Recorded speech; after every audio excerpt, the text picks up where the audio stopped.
Police స్టేషన్లోకి చేరుకుంటున్నటువంటి పరిస్థితి మనకు కనిపిస్తుంది. చాలా పెద్ద ఎత్తున 10 వాహనాలతో కూడా పోలీస్ కాన్వాయ్తో పాటు అల్లు అర్జున్ కాన్వాయ్ మనకు కనిపిస్తామని చూస్తున్నాం. వెనక సీట్లో అల్లు అర్జున్ కూర్చున్న నేపథ్యం చూస్తున్నాం మనం. 545 వాహనానికి సంబంధించినటువంటి వాహనంలో ప్రస్తుతం అల్లు అర్జున్ ఉన్నాడు.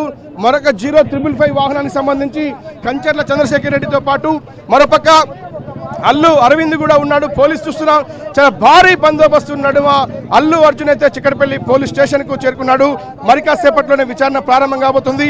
అల్లు అర్జున్ తో భారీ కాన్వాయ్తో కూడా చాలా పెద్ద ఎత్తున పోలీసులు, మరోపక్క కుటుంబ సభ్యులు, న్యాయవాదులు కూడా 2 వాహనాల్లో అల్లు అర్జున్ కుటుంబ సభ్యులు కూడా ప్రస్తుతం చిక్కడపల్లి పోలీస్ స్టేషన్ చేరుకున్నారు. ఇక మరి కాసేపట్లోనే పూర్తిగా చిక్కడపల్లి గేట్లన్నీ కూడా మూసివేస్తున్న పరిస్థితి మనకు కనిపిస్తోంది. చిక్కడపల్లి పోలీస్ స్టేషన్ ముందుల చాలా పెద్ద ఎత్తున పోలీసులు మోహరించారు. ఏ ఒక్కరిని కూడా లోనికి రానియకుండా అడ్డుకుంటున్నటువంటి ఆ పరిస్థితి మనకు కనిపిస్తూ ఉంది.